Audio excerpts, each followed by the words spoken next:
Hello, in this video I want to show you how to connect your Amazfit Scale with Android smartphone.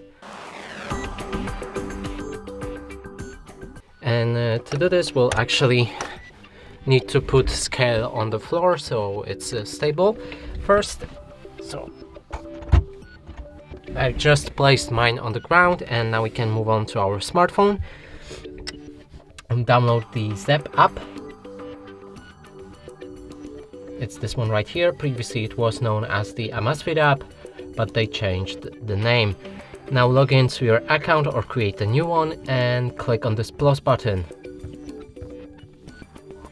You'll be able to pair new scale, allow relocation, and now we need to power on the scale. Make sure that you put in the batteries for it and measure your weight. So I'm just gonna do that.